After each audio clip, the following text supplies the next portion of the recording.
Hello. I'm trying to go live both on Instagram and YouTube. So let's see if this works. I don't know. Hello, everyone.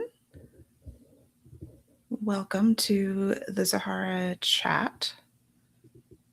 I'm trying to see if this is working on Instagram or not, and I'm not actually sure.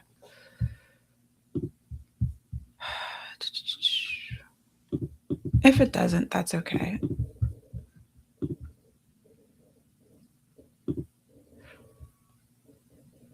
Unable to connect. Let me try it again.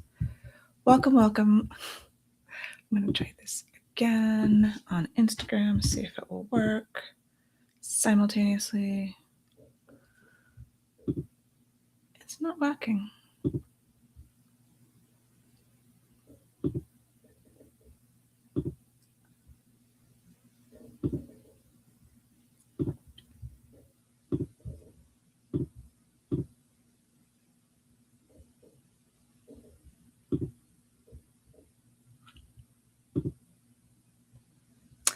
Hey, Lisa, how are you doing? I'm just going to try this. Oh, wait, hold on. Something's happening. Let's check and see if it's working on Instagram. No. Oh, it's streaming. I think it's working. All right, so I'm here to talk. Well, today is the launch day for The Inevitable Undoing of Zahara Douglas. And I thought I'd go live and chat. If you were on my author newsletter, then you will know that I'm trying to keep myself awake. I just got home from a trip overseas, and I am not like 100%, like everything's a little slower tonight, so you'll have to forgive me. But yeah, so I will talk a little bit about the book, and hopefully you have it in your little hands and are excited to get started reading it. The reviews have been coming in and people sharing it. I'm so grateful for all of that. And yeah, so okay. Inevitable Undoing of Zahara Douglas. I wrote about twin sisters. They were not always twins in the original versions of the story. They actually became twins fairly late in this. This book has had a very long gestation period. So I first started writing it. I think I first had the idea and had a draft of it way back in 2013. And so Stokely has joined us in the background. Yeah, in 2013. And because it was so long ago, I don't remember the exact origin of the idea. I just knew I had two sisters. One of them was chronically ill, and their family was in a lot of medical debt. They were like in medical bankruptcy, and it was really affecting the sister who was healthy. And so originally they were in high school going to college, and she wasn't going to be able to go to the college that she wanted to go to across the country because she felt like she had to stay home and help with the bills and work and things like that. And so my idea was, what if this quote unquote burden was lifted and the sister got everything she ever wanted? They had money, she had the friends she didn't have before, she could live her dreams, but the cost was that her beloved sister was no longer in the world and was just pulled out of reality. And so that was the origin. That was the thing that the idea that I was just interested in. So while they weren't always twins, they were always sisters. And so some parts of the story have stayed the same. And so then it was like, what makes a human being get pulled out of reality? What could cause that? So that, the world around her shifts. The first chapter, so no spoilers, in the first chapter, the sister Annika disappears, goes off with a stranger. When Zahara comes back home, her entire house has changed. Her furniture is different. Photographs on the wall that used to show her and her whole family now are missing a person. Her mother doesn't remember that she ever had a sister. Like, reality has changed. And then, of course, we get into my whole thing of being fantasy and powers and all of the speculative aspects and all of the craziness that happens in this book. And it does go in a lot of places that I didn't expect. Um, so yeah, that is that's a little bit of the background of it. I can't, maybe I'll do a spoiler chat in a few weeks because I'd love to tell you more about some of the original ideas. There's like original, I don't know, there's original drafts that I did over the years, and that the core is the same, but like more, I don't know if it's more than any other book that this has changed. This went through a lot, and it went through a lot even recently. So over 13 years, yes, it changed a lot. And then over the past like 2 years that I worked on it diligently and focused on it, it went through a lot of other changes. So let me know if you have any questions, and I'm happy to answer them. I know that the names, Zahara and Annika, always have been there.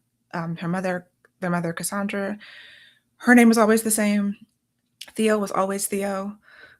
His power has always been the same. I'm trying to make sure that's true. He always was really particular about his car. And so like that's something that has like persisted throughout the different versions of the story and the different iterations. So the things that have always been the same. Tahara's and Annika's kind of basic characteristics. Annika was always a computer genius. I wanted to have and I think I wanted to use this again in some future story because I've always wanted to write a story where like computer code is magic, where the magic system is done by either coding or you have like a compiler, like somehow you're on the computer and then whatever you're creating on the computer becomes a reality in some magical way. And so that is part of Annika. I'm trying to like talk about it without spoilers, but yeah, that is part of the background of it and the things that have stayed the same. Other things, I think it was always in California because originally when Zahara wanted to go across the country to go to school, I just wanted someplace far away from New York. She was not always a ballerina. That's also something.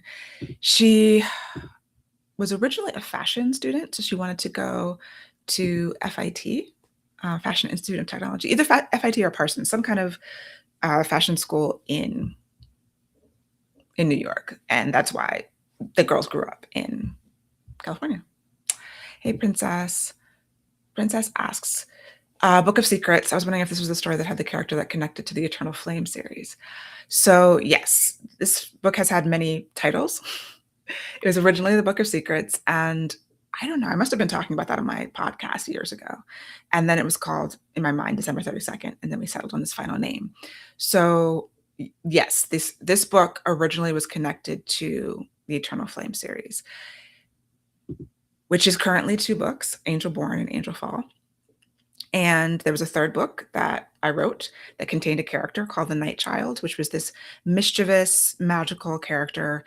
I think I was making him a djinn. And then in the book 3, again, never published, but versions have been written, there was like an angels and djinn kind of thing. So the Night Child came in and was going to be in the original Savage City, and then which changed into something else, and then the Book of Secrets. So all of those things those 3 books were originally combined, or 4 books.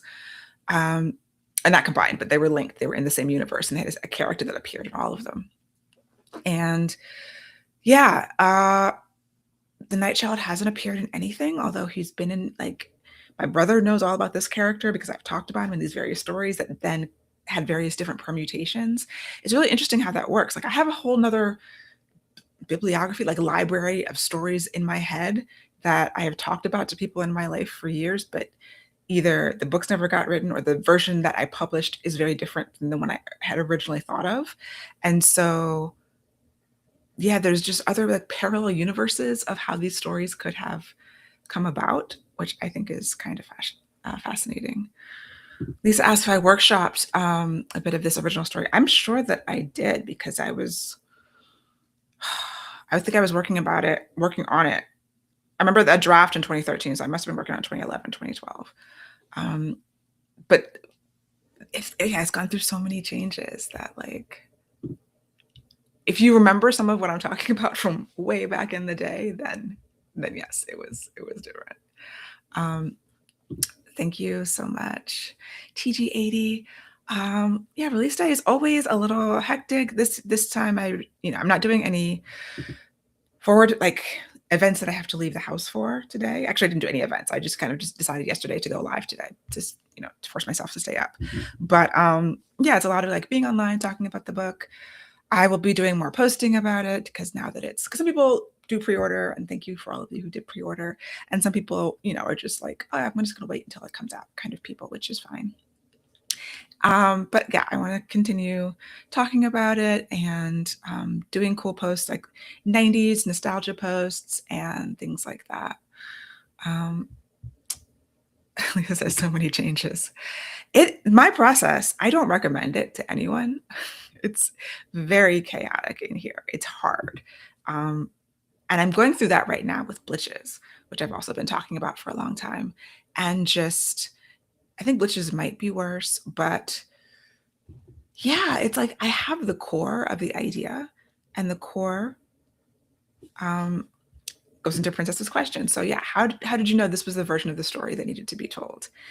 And that is part of it. It's like if I had published the version I wrote in 2013, it would have been that version, right?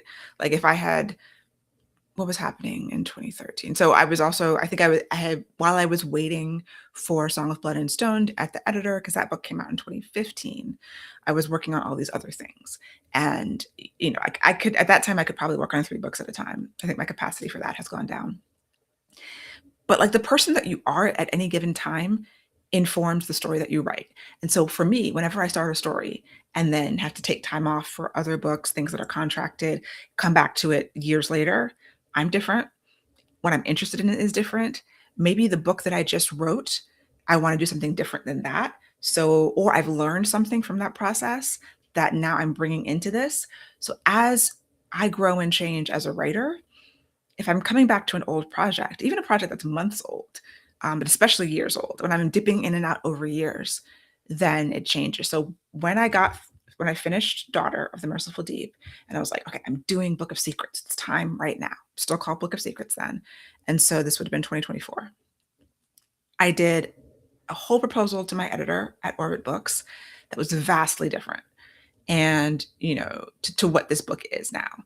And she said it was too complicated, and I realized she was right. There was time travel, like going back to the dinosaurs, and it was a lot. None of that's in this book. Okay, so to the question, how do you know that this is the version? So I had to simplify and bring it down to its core. And my problem is usually things are overcomplicated. Every writer is going to have like a different issue. And so what you really need is someone, agent, editor, critique partner, to tell you either what your issue is. So I know that my issue is overcomplicating. Sometimes people's issue might be it's not complicated enough. Maybe the story is too simple. And so as I try to bring it down to the core of like, well, what is the thing I'm concerned about? What do I care about? What is the story that needs to be told? Sisters pulled out of reality. We've got Theo helping with the investigation. That was the core. And it was a family story. Other family members were part of that as well. And so did it need the time travel? Okay, maybe not. What else could I take away?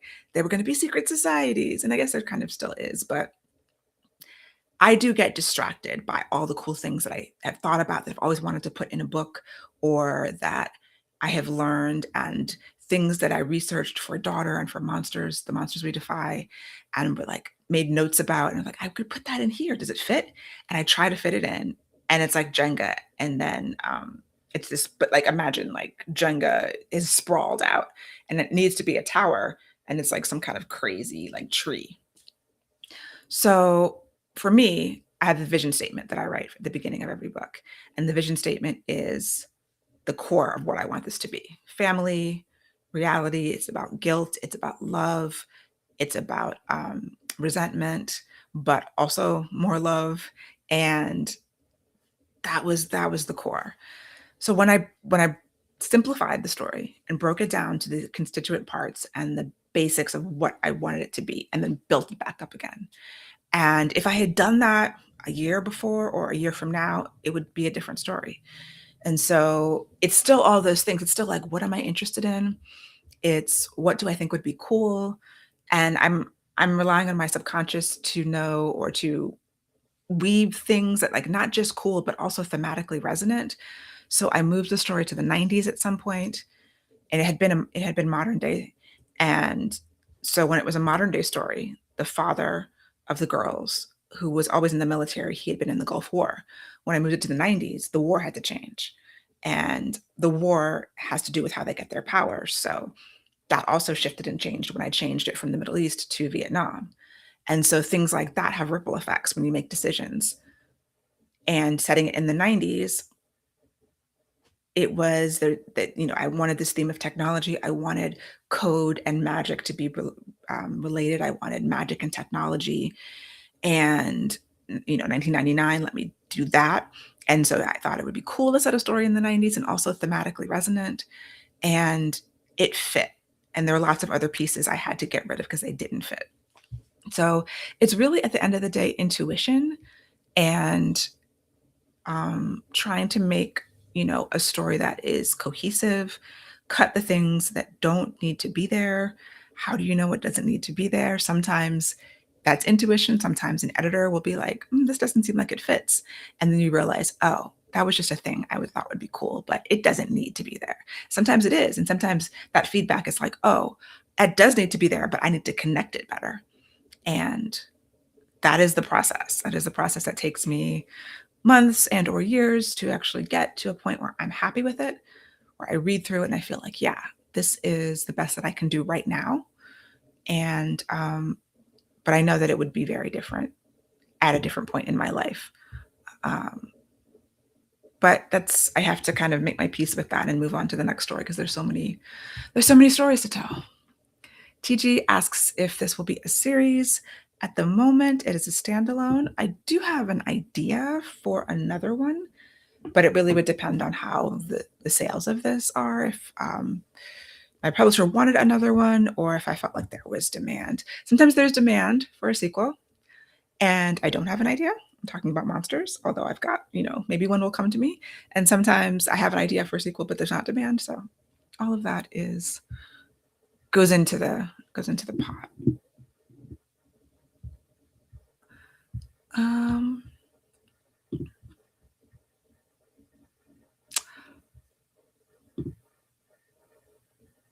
Any other questions?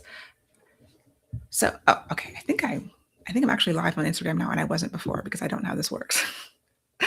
If anyone is new, we're talking about The Inevitable Undoing of Zahara Douglas, which is out right now, today, as we speak. Let me get it actually in the right camera. I have a complicated setup here with a restream, seeing if this works. But yeah, if you have any other questions about the story or how it came to be, I'm happy to answer it. Talking about the 90s, I think that since the books that I wrote right before this, Daughter of the Merciful Deep and The Monsters We Defy, both were historical fantasies, I had thought after I finished Daughter, I was like, well, I've done the 20s and the 30s. Do I want to do the 40s, 50s? But like I said, I'd had this idea for this story for years, and it was time. It was like I felt that it was time for the story to come out.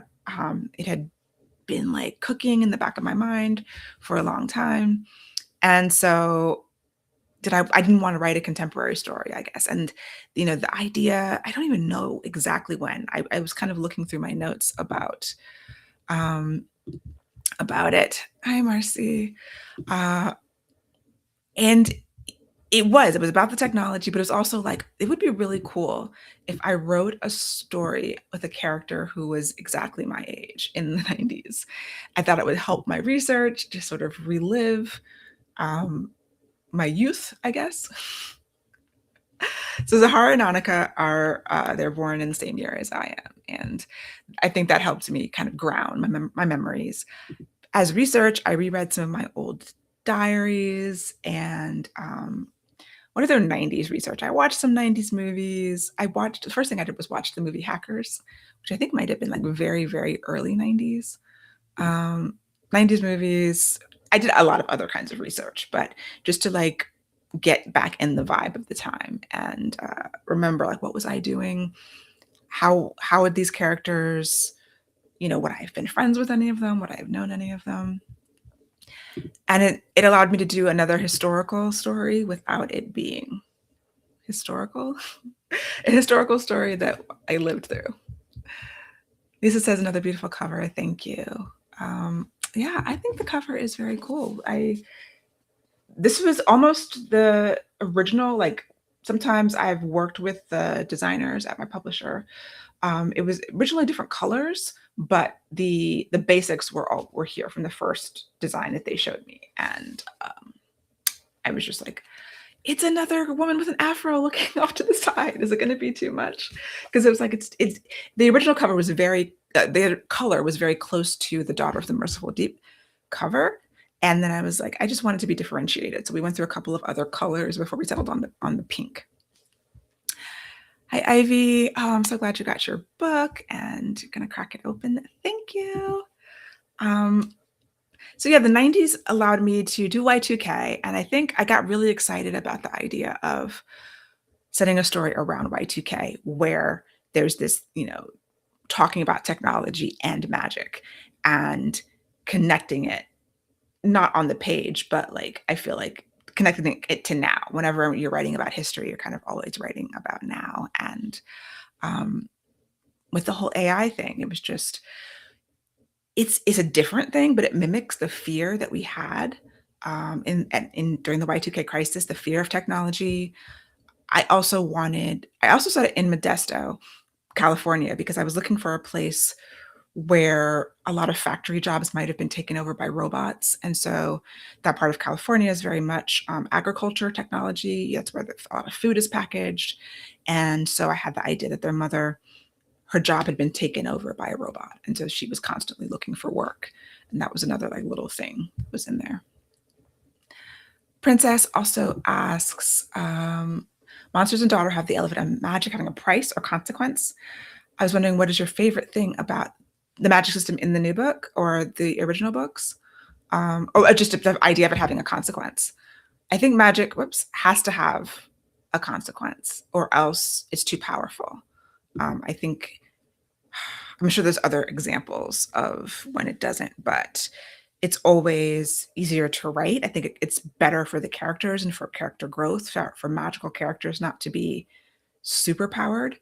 Maybe there's an interesting story because like Superman is kind of boring usually. Um, when there's no fear, there's no danger, there's no consequence, then there's less conflict and there's less disinterest, at least for me.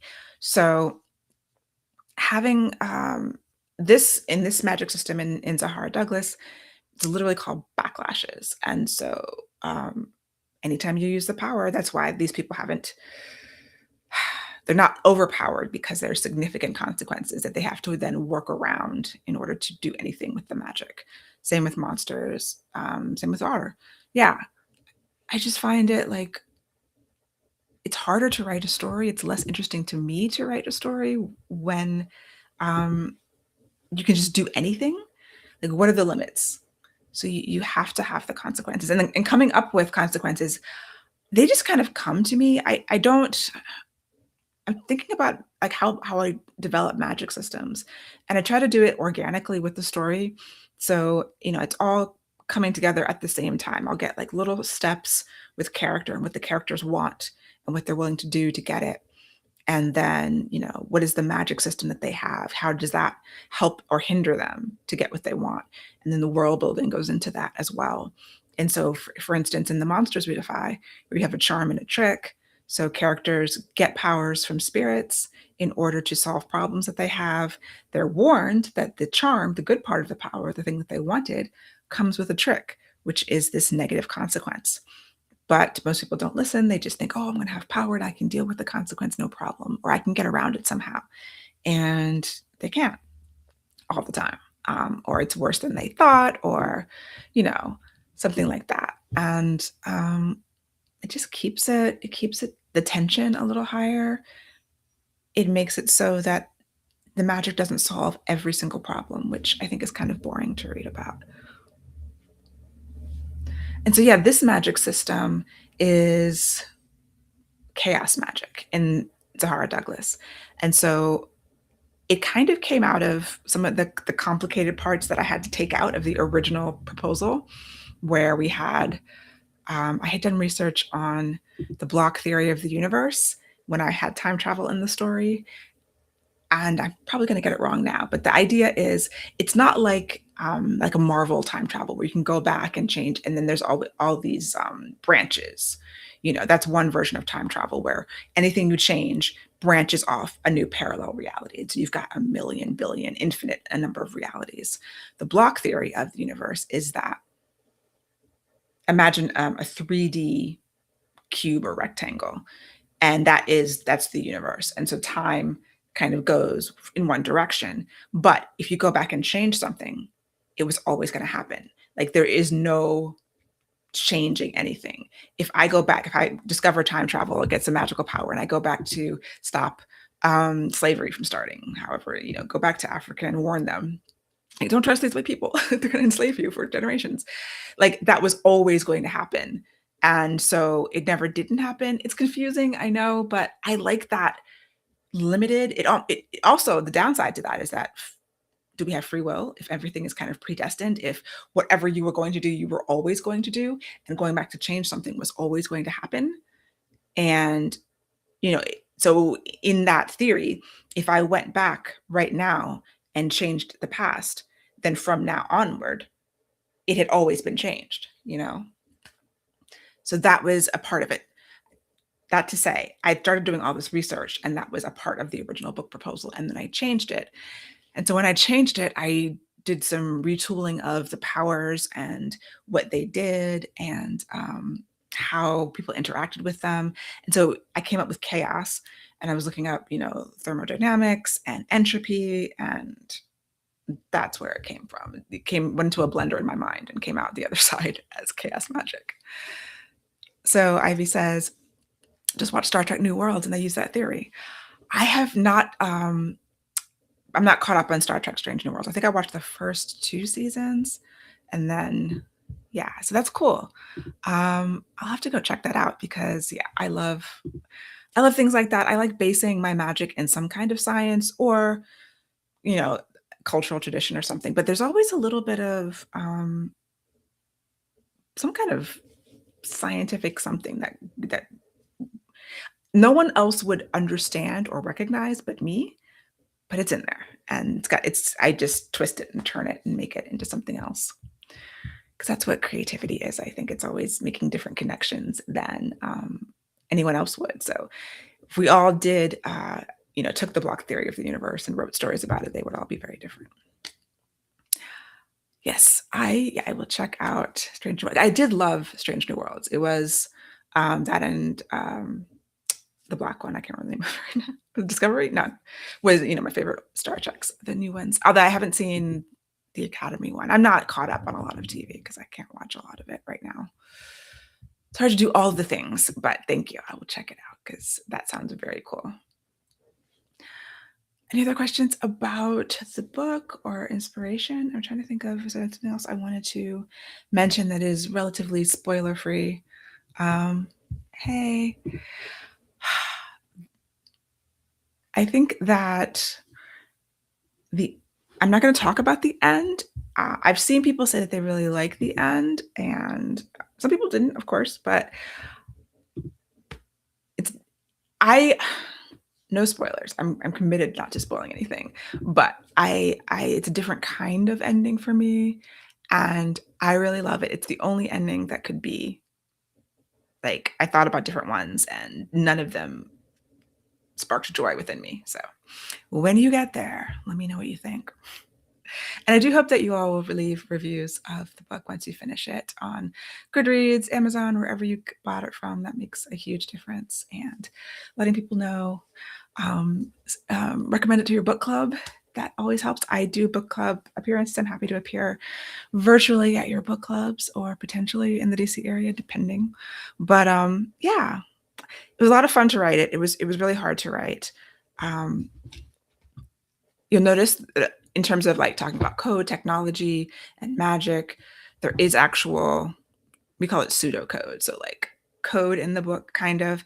I have not listened to the audiobook yet, and I'm excited to do that and see how they, how the performers took especially the code parts and the emails and Byron's part, the audio tapes. I'm really looking forward to that. So Lisa says, "Oh no, I've heard bad things about Star Trek Academy." Yeah, Y2K. I did a lot. I started doing a lot of research on Y2K, and then I was like, I'm not going to put a lot of like the technical details into the book. It was a lot of, because I knew I wanted to do Annika's sections more technical, and so there's a limit to what people will stand for in a book.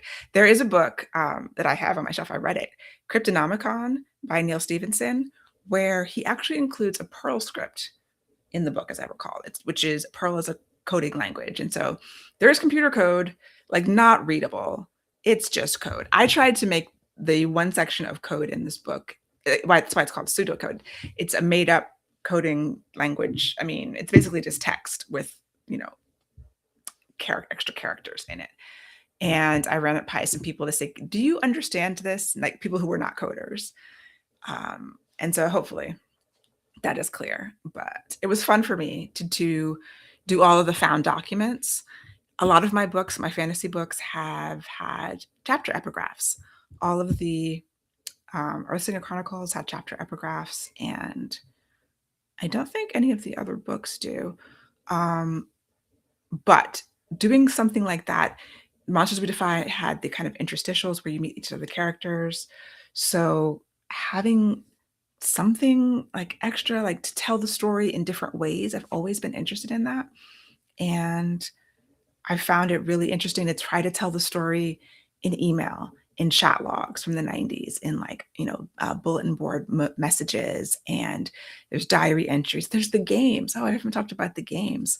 So part of Annika's sections, and Annika is the computer genius. He's the missing twin sister who you learn about through these found documents throughout the course of the book. And so at first we start with her diary entries. And since she has been a hacker, a computer type kid, she creates these role-playing games. And so some of her story is told through role-playing games that she created starting as a kid. And then as she gets older, they get a little bit more sophisticated, and they narrate different moments of her life and different parts of it. And that was also really fun to kind of go back through 80s and 90s original old school role-playing games, and again try to have that be narrative, have that give you character and give you some information about Annika, tell the story, and do something different and a little bit fun. And it was my goal to put an actual role-playing game on my website, and I just never got to that. I'm really sad about that. I just didn't have time. Maybe one day it will still happen. But yeah, so the games part was really fun, and hopefully you see it evolving, and you see Annika's section start when she's about, I think, 8 or 9 years old until her grown up years, until early adulthood, and hopefully people will see the maturity of the character, and like the changes in how she speaks and how she codes, and the games changing too with the times and the passage of time. So yeah, I think that's it for me for now. Thank you all for joining me, those of you who have been here. If there are any final questions, I'm happy to answer them. But I just wanted to get on, chat a little bit about the book. Hopefully you can get your hands on a copy or the audiobook. It is, I've gotten questions about where it's available, like in other countries. I know there's the UK version, and I believe it should be in US, Canada, UK, Australia. I believe all of those places. Other countries, I am not sure about.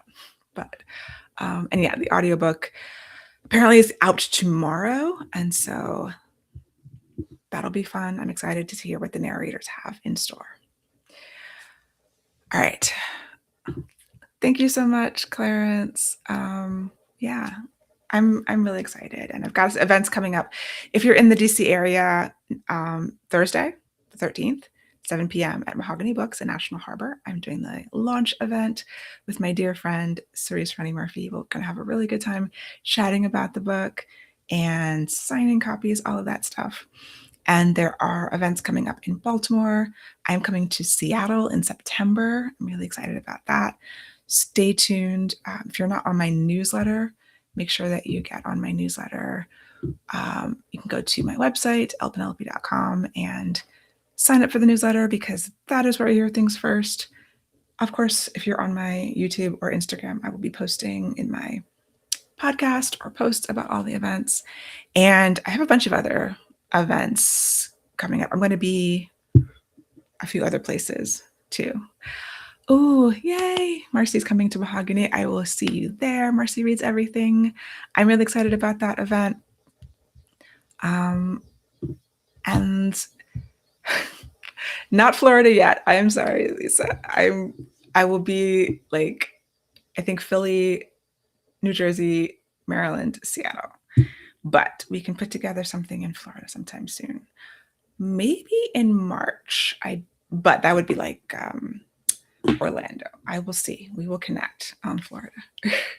I usually go to Florida in March for a conference, and so that would be cool to try to do an event.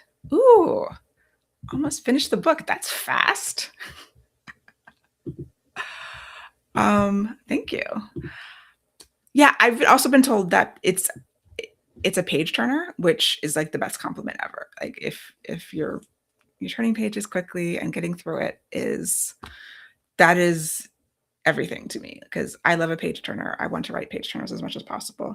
I know that I do have to set stuff up for the payoff at the end, and sometimes that takes time. But I'm working on that. But like, yeah, yay! All right, y'all. I will see you the next time. Thanks so much for coming through and for sharing your time and energy. Please share the book with people. Tell people if you're around, come to one of the events, and